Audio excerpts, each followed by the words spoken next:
Okay, YouTube, this is Dark Lord Diablos here, and I'm going to do a review on episode 14 of Shield Hero.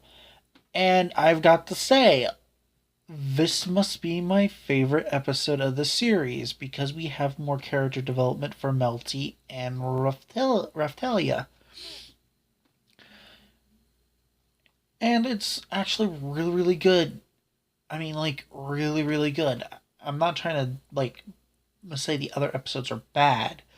Boy, this episode had me intrigued. Meanwhile, the other episodes had me, please, someone stab a sword through, bitch's head, please. I don't even remember her name at this point. So, one, Melty's father is not in the conspiracy to kill his daughter. He just really hates the Shield Hero. You see him more talking about, I won't let that blasted shield take my family again. So he has a real hatred for the Shield Hero and the demi-humans. So he's not in this plan. Two, Melty's older sister is pretty much more of a bitch than ever. She torched an entire forest down and spread a rumor saying it was the Shield Hero. I would like to know more about this church that's popping around because what god do they worship? Do they worship the other heroes as gods? If so, that means they're going to stroke the ego of the bow hero and the spear hero. I don't know about the sword hero. I don't think he has an ego. Truth be told, I think in life he was an otaku who stayed indoors and really didn't care about going outside. That's just my opinion anyway. Poor guy. So this episode picks up after the 13th episode where they're running from the church's minions and the other heroes. So we have him buying some thing. I don't know what it was. I think it was some food from a shop owner, who he basically sees the guards and just basically pays a lot more than what it's worth. And he finds Melty, Flo, and Raftelia again. Apparently, they're in the territory of a lord she knows, and we see Raftelia look at these demi-humans who are being treated as slaves. And we see her get very irritated. They mention a city name. I don't remember what that city's name, but it was Raftelia's home city. And apparently there was a lord who lived there that really had it out with her father, that respected the demi-humans. They lived amongst the demi-humans in peace. But at the first wave, he was killed.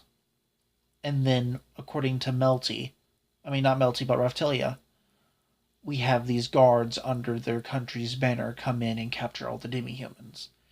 Now, if you can put two and two together, she's having mental flashbacks of a certain lord. So they meet this other lord's house, because this other lord just pops up, and I can't remember his name, but I like him. I don't want him to end up working for her father and undercover. I really want him to be in it for Melty, and this is not just all a setup in the end. I'm really hoping that's true because I like him. He reminds me of Romani for some reason. Maybe it's because they have the same character design. So, yeah, after he sends them to the mansion and gives them food, we see Nafumi's not trusting him whatsoever. And Melty's sitting there arguing with him, saying, this guy is showing hospitality. And the Lord goes, huh, you're more calm and more stoic than usual. You're usually calm and stoic, sorry. But now you seem more childish. Has the journey with the shield hero prompted you to change? Now, unlike Raftelia, which she does have a reason to fall in love with Nafumi, they just didn't really show it well in the 7th episode. Melty is slowly starting to have feelings for Nafumi. Whether you want to pull it down to these are genuine feelings, these are Stockholm Syndrome, or what. But you gotta put it to like this. It's not just Nafumi they're falling in love with. It's the old tale of the previous shield hero, who apparently was a really good guy despite the religion saying he's the devil. Ain't that something? So we see Flo go, "Oh, don't worry, Melty. I'll make it to where he's dotes on you like he dotes on us." And her just blush. No, I don't want that.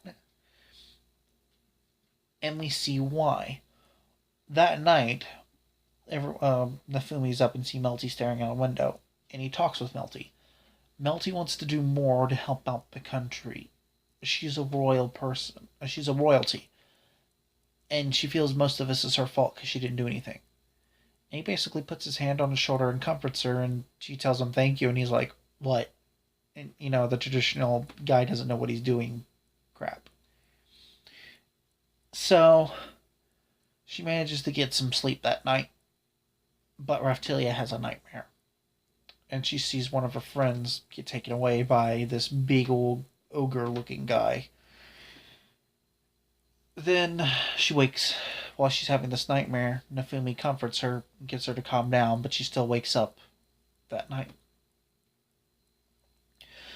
The next day, Nafumi automatically thinks the guy betrayed him because the whole place is being swarmed by soldiers. The maid comes in and saves them and gets them out the back. But before they can get Flo or Melty, Melty shows herself to the previous lord. To this lord. And it is this ogre-looking guy who looks like someone you would see from, some of those ugly bastard tags you may look up. Hint, hint, cough, cough. Because he really does look like some of those. He's an ugly bastard looking motherfucker. I don't like him, as you can tell, as I went straight to that. So, she basically says, no, I want you to take me to my father so I can clear the good shield hero's name. Because he's automatically calling the shield hero the devil, thinking she knows where he is, which she does, but she basically gets him out of there. Nafumi finds Flo, and they soon realized what happened. So then he packs all the gang up to go save Melty because he did promise to save her. He could never leave a child like that in the hands of some ogre who looks like he could rape her at any moment. When they get there, they realize that the castle is being attacked by demi-humans who apparently they stole someone. And as soon as they get in there, we're seeing Raphtalia have more flashbacks about what happened. And if you could put two and two together, it was his men that went in there and imprisoned her. It was his men that put her in this predicament. It was his men that gave her this PTSD. Meanwhile, in the meeting room, he's trying to basically pressure Melty to find the location of the shield hero. Even bring back the Lord I like, and basically beating him. And I love what the Lord's response was. I don't know no one by the devil shield. By the shield devil. I only know someone as the shield hero. He proceeds to get punched again, but I'm like, oh my god, yes! Melty's sitting there in a desperate situation, of course. And this guy proclaims himself to be a follower of God. Ugh. And Nafumi busts through the room. He grabs Melty. I like how Nafumi even gets there in the first place, because he gets one of the guards poisoned and said, if you don't give me the antidote, the poison will kill you. So, there goes the extortion I love from Nafumi so very much. Brings me back to the first episode where he just threatened people with the little, plushy monsters. And he basically used Airstrike's shield to knock Melfi away from her, grabs Melty, and the episode pretty much ends with him taking a whip out and lashing at Raphtalia. Raphtalia's just walking by it and pulls her sword out. He's on the ground begging for his life, and the episode ends with her nearly in tears, shaking, going, "This is how all the demi-humans begged for their lives, the way you're doing now." And the episode ends. I hope she doesn't kill her, even though I really want the bastard to die, because in my own moral standpoint, that would be wrong. I'm liking where this is going. We're getting more emphasis on Raphtalia's character and other characters besides Nafumi. Not saying Nafumi is a bad character, just saying that I would like some character development on other characters, which I'm glad I'm getting. Can't really get no character development on Flo because she's like 3 months old.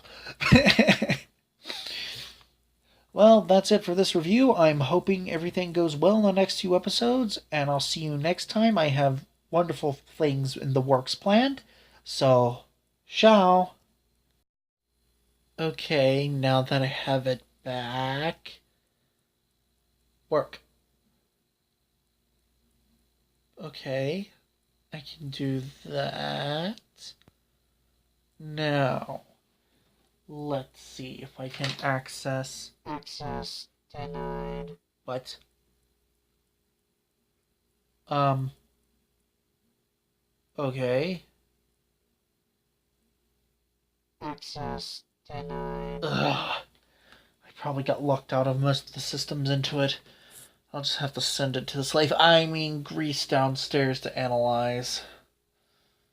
I hope I can analyze this quick before BB shows herself. Ugh.